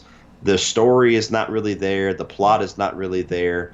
I really liked some of the characters, but again, there's not. The movie feels more Coen Brothers than it does Tarantino to me. It doesn't really have that Tarantino vibe to it. It does feel. Have you seen Hail Caesar? It does feel exactly. It feels a bit Hail Caesar. That is pretty funny. Yeah, this is the least Tarantino feeling Tarantino movie in his entire filmography. And some people will love it for that. Some people will consider that him like branching out and maturing. To me, it just the whole movie almost, I was like, where is this fucking going? Like, I wasn't bored. I liked what I saw. There's definitely great moments here and there throughout the movie. And it's certainly a film that I would say is a must-watch for everybody because I think a lot of people are going to like it. A lot of people are at least going to appreciate it. But this is one of the bottom-tier Tarantino movies for me where I'm like, okay, there was some cool stuff in it. I can appreciate what you're doing, but this does not jump out at me as one of those like instant classic movies that I come to expect from Tarantino. Maybe that's an unfair expectation, but I don't think so. I mean, I can pick me a scene from Pulp Fiction and I can tell you something great about it. Pick me a scene from Inglourious Basterds, I can tell you something great about it. Pick me a scene from Django Unchained, I can tell you why it's great. I can't do that with this movie. I can't tell you, this scene when he's doing that, it's great. Yeah, I can't do that. Yeah, there's like a couple of the Bruce Lee scene is entertaining for what it is. It's cute. It seems like it was a little disrespectful, I guess. Some people are a little pissed off about it, but the finale, even though it kind of comes out of nowhere and in a way kind of betrays the movie that came before it, is the most Tarantino feeling thing. I remember you said you feel it's a little Eli Rothy. Oh, yeah. But that's where it kind of goes a little batshit, and I was laughing during all of that. I don't know if it was like an instant classic kind of appeal, but I definitely was entertained by what was going on. But then the movie ends, and I was like, oh, okay. Sharon Tate, I'm sorry. You could cut her completely out of this movie, and the movie's exactly the same. Yeah, just have it be about the two actors and their story. They don't give her any kind of an arc. Like, you don't really get to know who it is. She looks great because she's Margot Robbie. You understand she was an actress at the time. If you know the history of it, you understand what they're setting up. But it's dead weight. There's a whole scene in this movie where they stop and Sharon Tate goes to a party with the director, Roman Polanski, that she's married to, I guess. They go to this party. She's off dancing in the corner, and you get actor A, B, and C, one of which is playing Steve McQueen, and they literally give you a narration of her relationship. Oh, she's married to this guy, but she's kind of in love with this dude who now kind of lives with them, but they kind of know each other, and it's like, I don't give a fuck. And that never comes into play in the movie whatsoever, aside from just knowing who Emil Hirsch is when he shows up. I actually feel like the movie would have been more successful, and they kind of shot themselves in the foot because the first thing we heard about Once Upon a Time in Hollywood was that Quentin Tarantino's taken on the Manson murders. That was the first thing they said when this movie was kind of announced. Yeah. If they had kept Sharon Tate out of the film until we might get into spoilers, by the way, guys. We'll try not to, but we're going to talk about some details. So there's nothing really like ultimate spoiler that will ruin this movie for you. It's not like Endgame, but when you get to the finale of it, and you have the whole exchange through the intercom, you know what I'm talking about, and Sharon Tate comes outside, that would have been kind of a cool reveal that they lived next door to Sharon Tate, and it was like, oh, so that's kind of his alternate history thing. Yeah. And then the whole thing with the final act could have been a bit of a surprise because you wouldn't know exactly who these weird hippie people are that they keep seeing throughout the movie, and then all of a sudden it would be significant at the end, like, holy shit, it's the Mansons. I think it would have been a little cooler that way than loading the movie with Sharon Tate the entire time and doing nothing with her. The one staple that you really have in most, if not all, Tarantino movies is tension. Yeah. And there's not much tension. I mean, when Brad Pitt goes to the blind guy, the old guy's house, like that was sort of tense. Yeah. And that was as close as it got. But other than that, and then it was gone completely. After that. It was just like, really? All right. Yeah. And then, things happen in the third act where it wasn't exactly tense and things just kind of popped off relatively quickly. Mm-hmm. It just, I don't know. It's another one that, who knows, maybe I'll watch it again. Beautifully made. I mean, objectively, the fucking guy can make films for the same reason that people who think The Last Jedi is terrible, you're wrong. You may not like the story, but it's a well-made film. The same thing goes here for this movie. It's a well-made film. You may not dig the story, but the guy's proficient. He knows what he's doing. There's just a lot of question marks. Oh, what's our scores? Wait, here they are. I actually have it higher than you. I have a 3.5. And you have a 3. Yep. It is right there shaking hands with Jackie Brown for me. There's actually aspects of Jackie Brown that I like more, but there's things about this movie that I appreciate more than Jackie Brown. So it's one of those things where, okay, Tarantino, don't fuck up your last one. That's all I'll ask. But it's a movie that I can't recommend to everybody. Mm-hmm. But at the same time, like if you're a Tarantino fanatic, I'm like, yeah, it's a must-watch. It's just, it's hard to put my finger on it exactly. It feels like stuff happening, like Tarantino making stuff happen. But I like his movies for the story, and I like his movies for, like you said, the tension and the violence and the standout characters, which we do get a couple, but those are the things that I expect from Tarantino, and this was him doing something different, which was more just kind of paying homage to an era that he loves dearly, that not many of us do necessarily.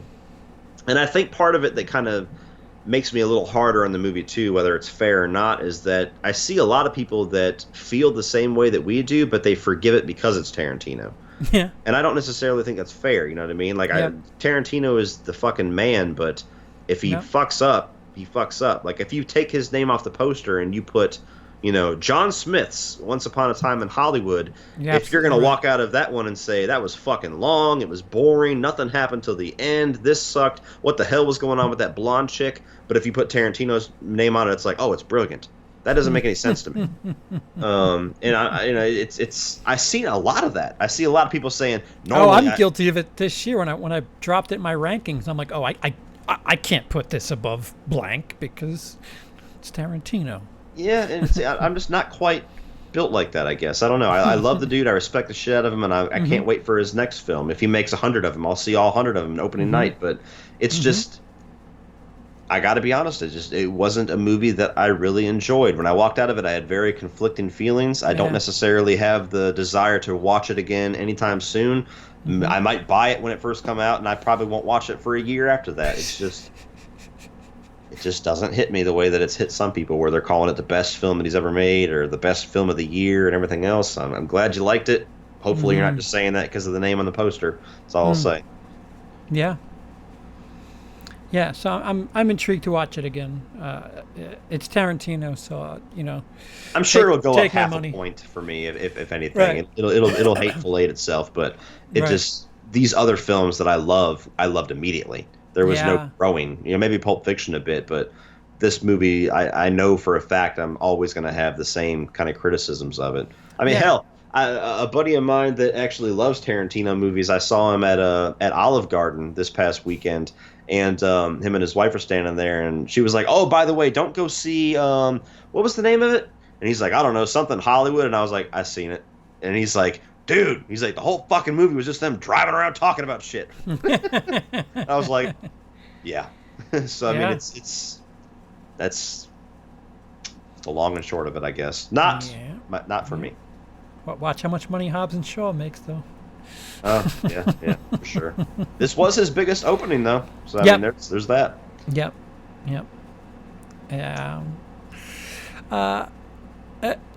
There's not like the ending. The ending again, like I said, felt a little Eli Rothy, a little over the top, but I was very over the top. I think it knew it wanted to be over the top, but it's so it feels even more over the top because the rest of the movie is not that at all. Yeah.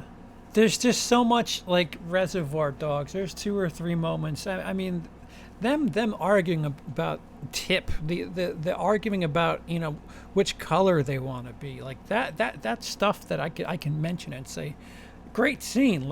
I can watch just that scene and talk about how great it is. Pulp Fiction, the whole movie, just pick a scene and whatever. Jackie Brown, I have a little bit a harder time with the same thing. Kill Bill, perhaps another difficult time. Grindhouse, Death Proof is another one where it's Inglourious Basterds. I think is absolutely incredible. I think that's his best movie. Django Unchained, I think he really knocked it out of the park. Again, there's multiple scenes in there that I think he really knocks out of the park. And Hateful Eight, there's a bunch of scenes where he really shines, but I can't really think hard and be like, yeah, this is a scene that I really want to remember and go back and check out.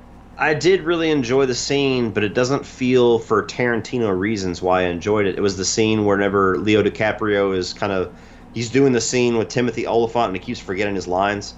So he's like really into it, and then he'll sit there and he's like, line, and they give it to him and he's like, yeah, I'm gonna do this, and like that whole sequence I actually laughed at, and it was cool, but it's comedy, not like it feels like a Coen Brothers scene, though, you know what I mean? Like it's Coen Brothers style humor. So I like that. Like I said, the violence was the time when it felt like this is Tarantino. And okay, I've seen better violence in Tarantino movies. How did you feel about it? One thing that was kind of strange to me that they kind of introduced it, never went back to it. There's a scene where Kurt Russell is talking about why he doesn't want Brad Pitt on his set, and there's kind of like this rumor that he killed his wife, and they show like a flashback, a clip, and then they don't really show what happens or if it happens or anything else, and then they never address it again. I was to assume that the thing that was in his lap was used to for disposal, but it was I was okay with that. It fit with Tarantino being Tarantino. Not that big a deal. But I tell you what, if you could take away Margot Robbie and expand further on Brad Pitt and that storyline, fuck, give me 40 minutes of that. Let me know what the fuck happened over there. I'd rather see that. Give me that storyline for half an hour. Forget Margot Robbie. I mean, attractive girl, she's beautiful, but unnecessary in this movie. Really, really unnecessary. Did you find it odd too? Because they do a lot of things in this movie where he splices in like Leo DiCaprio into The Great Escape and stuff like that. Yeah. Which all those scenes felt like they went on a little bit too long. Like every scene feels like it's about a minute, 30 seconds too long. But anyway, when you get to the scene, which is kind of the most significant thing that happens with Sharon Tate in this film, where she goes to watch the new movie that she's in, and she's kind of watching everybody's reaction. They actually left Sharon Tate herself in the movie. Yeah. They didn't put Margot Robbie in there. Did that seem weird to you? Yes. I don't know if it was out of respect because of what happened. I think it might have been their way of, paying tribute to her. Don't replace her. We can't replace her. Yeah, I guess it was just so weird though, because they had loaded the movie with this, switching in these actors with these classic roles, but then when it comes to the one where they're actually watching themselves, they don't do it. I was kind of like, wait a minute. Yeah, those are just little things that I'm starting to remember now that I'm like, wait a minute. I remember thinking in the theater that was weird. Yeah, but yeah, it's just it's yeah. Some people are loving it. Some people are kind of like on our end. I don't think anybody. I've seen a lot of people hate it. They're like, worst Tarantino ever. What the fuck? No. It's just, I think it might be his most divisive film. What do you think? Divisive, really? I guess. Even for some of the wrong reasons that a bunch of people in Hollywood are pissed off for other stupid reasons. Yeah. With social status and all that other stuff, but.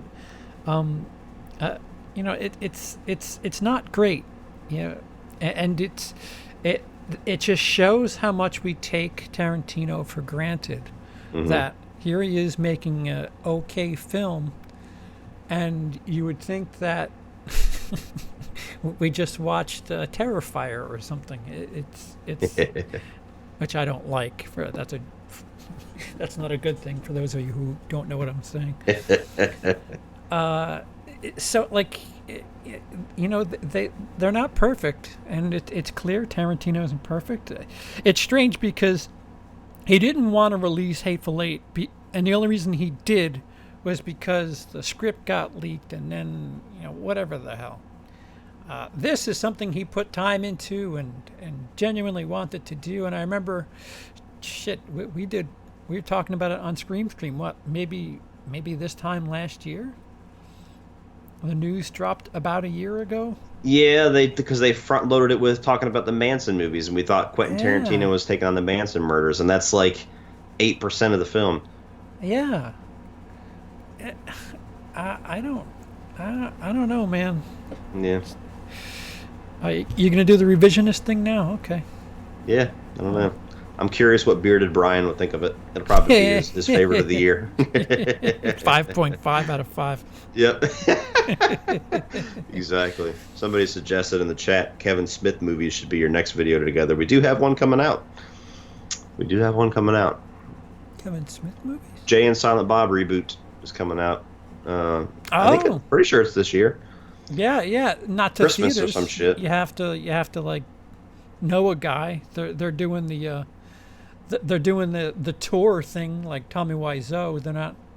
Oh really? Yeah, he's taking it to special. They're doing the road show thing where they're bringing the print to all these different places and showing. Oh, I didn't know that. Yeah, so it's in your city on Friday, and then it's in Tuscaloosa on Saturday, and then it's in Oklahoma on Sunday. I'm screwed then. Nobody comes to fucking Georgia. They come down the fucking eastern coast, and they hit North Carolina, and they go, Texas. Yeah, especially Kevin Smith movies. Yep. Oh, man. Well, any final thoughts on Once Upon a Time in Hollywood? No, he's done better. He's done better, but I want to see it again before I'll say he's done worse. But again, proficiently made. At the very least, the guy objectively can create film well. Whether or not you're into it, that's a different story, but he knows what he's doing. Agreed. Well, that pretty much wraps it all up, guys. I don't know if you want to talk to I guess we can dick around with the chat for a little while, see what everybody wants to talk about. All We've right. been ignoring our loyal chat for a while. So if you guys have any questions, try to keep them kind of Quentin Tarantino related. I don't necessarily want to devolve into full-on Q&A, but if you guys have any questions or Hey, topics of discussions, if Tarantino were to make a Halloween movie, which generation would you want it to be in? I'm had to talking bring up Halloween. Holy shit. 181 watching now. No, I'm just kidding. 1,628. What the hell? What do you think about Rob Zombie and Marilyn Manson touring? Cool. I'm not a Marilyn Manson fan. I haven't given a lot of his music a fair shake, but he's always been a little weird to me. Rob Zombie, I think, is a great showman, but I don't necessarily love all of his music either. They definitely fit with each other, but if they came here, I might see it, but it's nothing that I'm jumping up and down for. I don't know about you, but no. Yeah, no, I don't go to concerts since my spinal surgery, so Uh-oh. yeah, I'm not getting my face kicked in. Trying to avoid people. Yeah. Oh, man. Christopher Nolan movies, we'd have to have Brian for that one. Oh, we would have to. He would kill us all. Oh, What do you, I'll say this while they're kind of thinking of them, though. Assuming that Quentin Tarantino sticks to his word and he only makes one more film and he's done, what do you want to see him do? Do you want to see him kind of go back to the kind of Reservoir Dogs, Pulp Fiction type thing? Do you want to see his Star Trek movie? Do you want to see him do a horror film? Do you want to Kill Bill 3? Is there some other genre you want to see him take on? I tell you what, if he gives horror the Tarantino treatment, that would be interesting to see. I'd love to see a horror movie with a bunch of snappy dialogue and maybe unnecessarily long stretches without kills, which seems to be a no-no in horror films. I would really be curious to see Tarantino do horror. Or Tarantino's version of a love story, although True Romance technically is that. But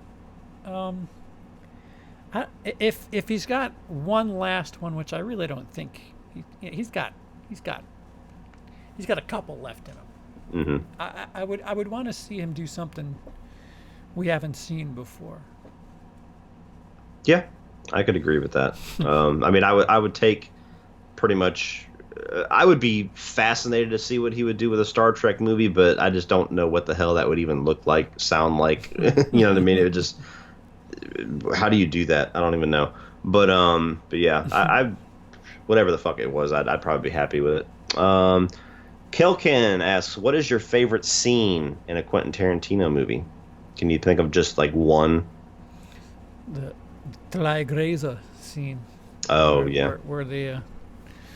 Where he's asking for the 3 glasses. Mm-hmm. In Inglourious Basterds. That's pretty intense.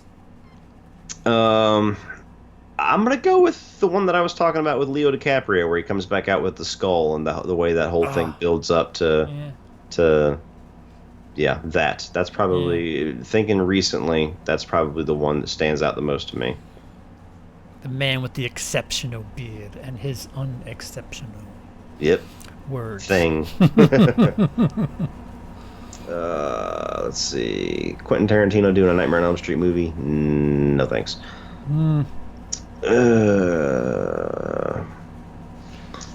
Once Upon is meant for people of Tarantino's generation or people who know a lot about the era and what was going on. Won't make sense if you don't care about it. Not criticizing you, though. I mean, that's what we said. I mean, it's just that's what the movie is. It's not telling a story, really. It's just saying, look how cool this shit is. And if you weren't like somebody that loves it, you're kind of like, okay, I get it. Oh, fuck, there's 3 more hours. Okay. Quentin Tarantino doing a Punisher movie. I mean, he'd get the violence right. I don't know about him doing a comic book type film. That would be interesting. Quentin Tarantino in the MCU. You know what? Have Tarantino, like, if you're gonna PC purse, $2. What's in the briefcase? Well, what do you think's in the briefcase? I don't know if I've ever really locked in on an answer. I know plenty of theories. Some people say it's drugs. Some people say it's money. Some people say it's Marcellus Wallace's soul. I like to think it's that. I like to think it's his soul. I like to think that it's something beyond drugs and money, because they show drugs and money in the movie plenty of times, and they don't really show that much significance to it. But the whole yellow glow, I like that theory. I don't know if it quite makes sense. I never really watched the movie with those goggles on, but it sounds like the coolest answer. So it's a flashlight, is what it is. It's a Game Boy. I'd like to see, since nobody knows what the fuck they're doing with it, and I was a fan. I was a fan most recently. I'd like to see Tarantino do some 80s action, whether it be Die Hard, Predator, Running Man, any of those R-rated action movies from the 80s. Mm-hmm. Give it to Tarantino. Yeah. That's what I'd like to see. Kelcan07, who is your favorite Quentin Tarantino character? That's a hard one. Yeah, that is a hard one. Jules is definitely in the running. Oh, no. Well, does it count if he only wrote them? Because Drexel's fucking awesome, man. That's definitely up there. Got a fucking Charlie Bronson. Sit down, boy. Have yourself an egg roll. Oh, man. Been a pair of breastises. You've been glocking me. I'm still a mystery to you. He wins. There you go. That's the best character. Quentin Tarantino or Michael Mann? Quentin Tarantino. Easy. Mm-hmm. Easy. Michael Mann did Heat. Else. Manhunter. Miami Vice. Did he do? Collateral's great. I was just gonna say Collateral's pretty good. Yeah. Okay. It's the key to heaven. It's still easy. Still an easy pick. Yep. Maybe a Deadpool movie with Ryan Reynolds. Strangely, I could see that working in a weird way. Yeah. All right. Let's take 5 more. Oh, now we got some coming in. What is your least favorite character in a Tarantino film? Sharon Tate, I guess. I agree. I mean, there's characters that he has, like Max Cherry doesn't do a whole lot, but at least he's an interesting-ish character. But yeah, Sharon Tate's just there. So I'm going to have to go with Sharon Tate. Quentin Tarantino or Coen Brothers. Easy, Quentin Tarantino. And I like the Coens. I like some of their stuff. They miss every now and again. I love No Country for Old Men. I can appreciate Fargo. I don't really get their humor. Everybody loves Big Lebowski. I've seen it once. I didn't get it. Have you seen Blood Simple?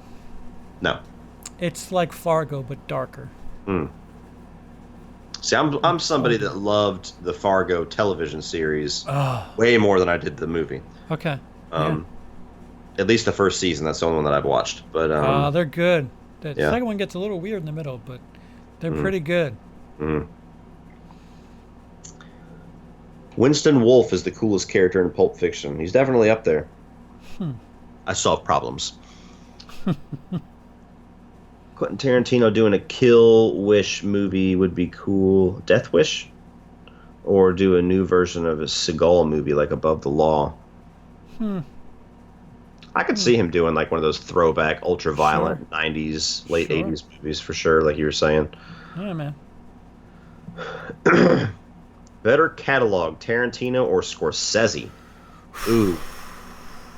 I think Tarantino's got a better success rate, but he's done a hell of a lot less movies. Yeah. Scorsese's got some ones out there that don't really appeal to me. Yeah, that's a good point. Scorsese, I mean, Goodfellas, you got Raging Bull, you got Taxi Driver, you got The Departed, you got Shutter Island, fingers crossed that The Irishman kicks ass. Wolf of Wall Street. Wolf of Wall Street. Yeah, Casino. Those are the big ones, I think. I'm sure I like The Aviator. I really quite enjoyed it. Yeah, I actually haven't seen The Aviator, surprisingly. But I have heard people throw that one out.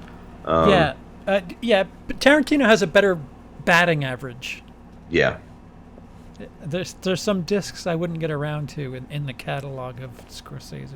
Correct. What if Tarantino did a rom-com? I mean, it's violent, but he's definitely got those elements in True Romance.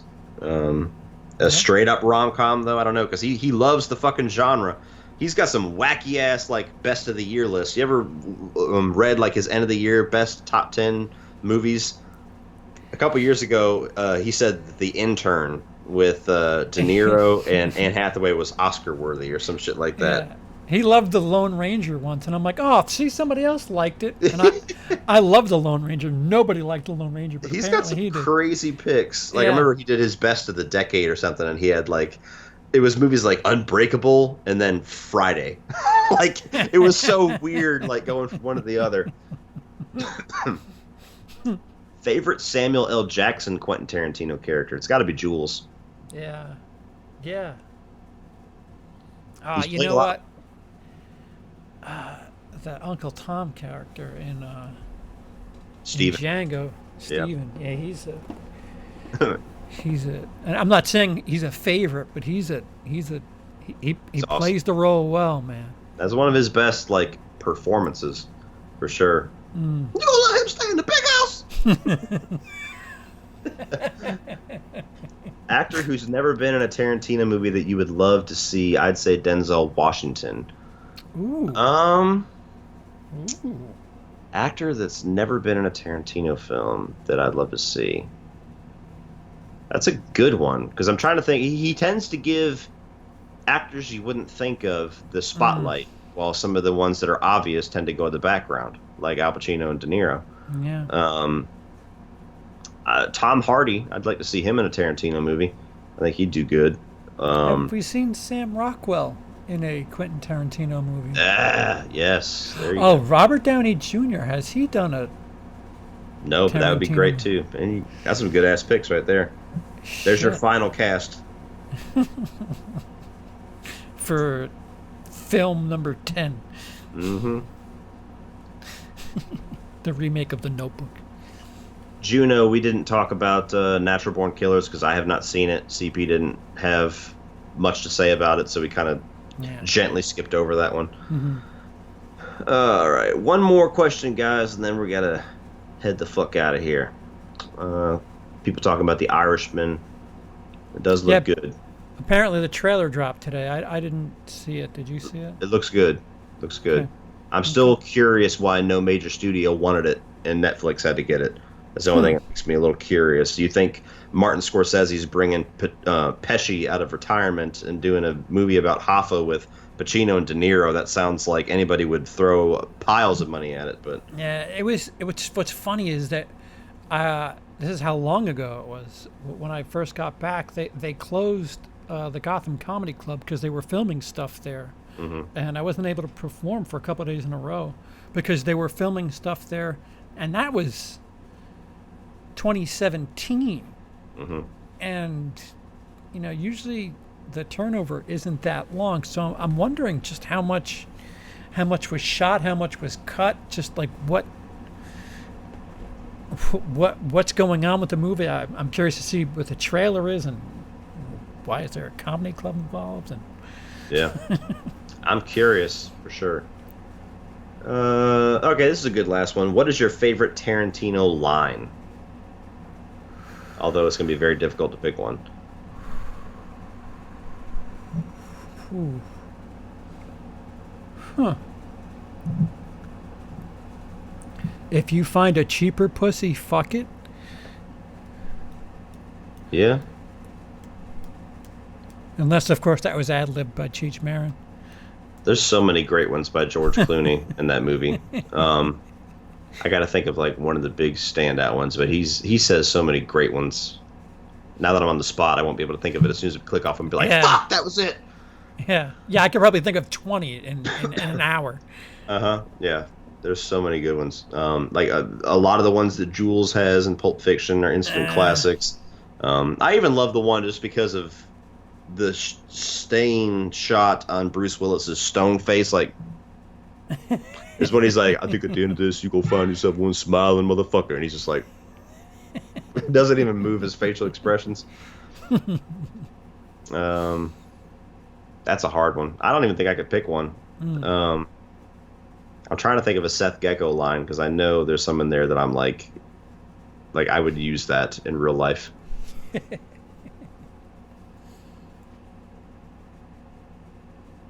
Yeah, I don't know. English, motherfucker, do you speak it? Yeah. Yeah, Are you a faithless preacher? Or are you a mean motherfucking servant of God? yeah. There's a bunch. There's a bunch of really good. It's hard to answer that stuff without proper preparation. Oh, very hard. All right, guys. Hope you enjoyed this one. We went over all of Quentin Tarantino's films. If you joined us late, go ahead and hit the rewind button. We went through everyone from Reservoir Dogs all the way to Once Upon a Time in Hollywood. Tried to stay on that one for a while since that's the fresh one. But thank you for watching. For everybody that's watching this on replay, in the comment section, let us know your favorite Tarantino movie, your favorite Tarantino line, favorite Tarantino character. What do you want to see him do for his 10th film? Do you think it's going to be his 10th and final film, or do you think he's full of shit?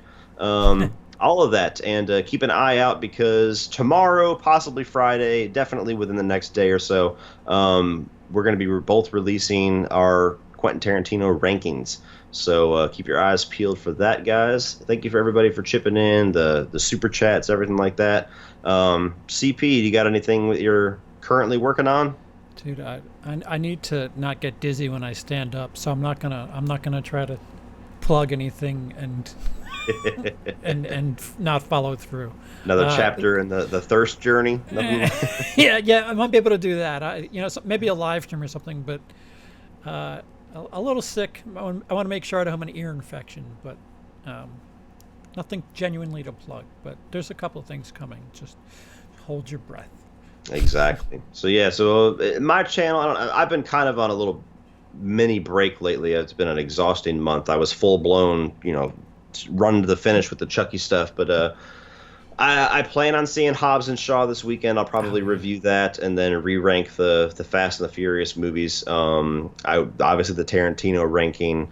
I don't know what the hell else is coming out. If it's like the end of the summer, it feels like. So there's probably one or two movies that I'm forgetting, but aside from that, still got to do a couple of franchises in preparation for 31 on 31 this year. So one was already announced on your channel, the Psycho franchise, and another one we have yet to announce. So I have that. I'm putting together some other ideas for October. I just purchased 4 movies as a franchise of sorts that I'm going to review that some people will be pretty excited about. Beyond that, I'll probably just do some patron requests here and there and kind of wing it. I can't think of anything else that's really coming out that's like significant over the next month or so. So it's going to be kind of a free-for-all kind of thing. But that's all I got kind of going on. A whole lot of I don't know, maybe. Exactly. So thank you guys for tuning in. Have a good night, and we bid you adieu.